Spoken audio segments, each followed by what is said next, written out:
Monsieur le Président, Madame la Ministre, chère Sarah, Madame la Présidente de la Commission des lois, Monsieur le rapporteur, cher Sylvain, chers collègues.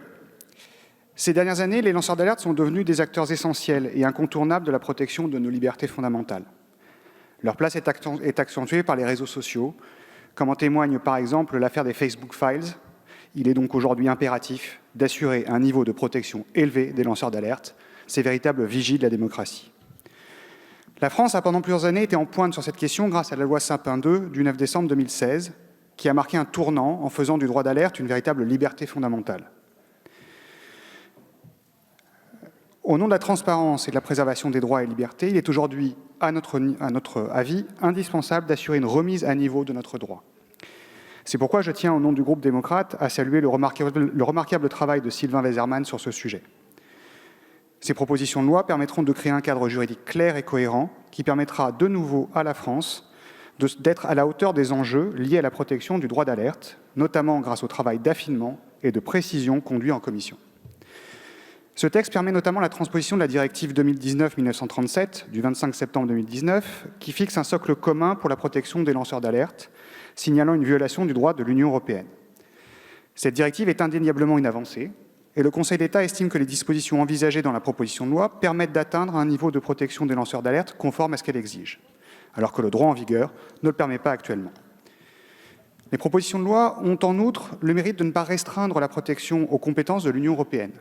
Le texte comporte ainsi une définition étendue des lanceurs d'alerte, plus adaptée aux réalités et aux enjeux de leur protection, notamment parce qu'elle supprime la notion ambiguë, et ça a déjà été dit, de désintéressement, ou précise en ce qu'il s'agit, pour dénoncer certaines violations du droit, essentiellement un crime, un délit ou un manquement à une norme internationale ou européenne.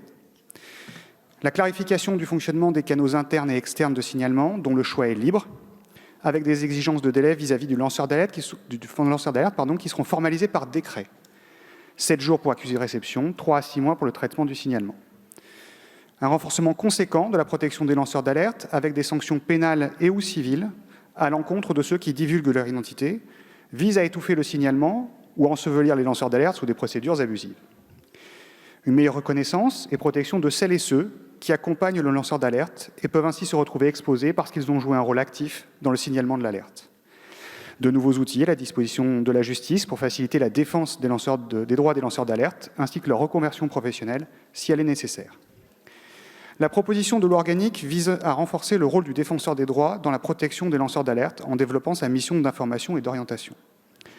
Le groupe démocrate a soutenu non seulement les travaux du rapporteur en amont de ces propositions de loi, mais aussi ses amendements en commission. Ils ont permis d'apporter des précisions utiles au texte, notamment en clarifiant les différents canaux de signalement, en renforçant les garanties apportées aux lanceurs d'alerte, en définissant mieux les termes employés en conformité avec la directive et en assurant une meilleure protection des données personnelles.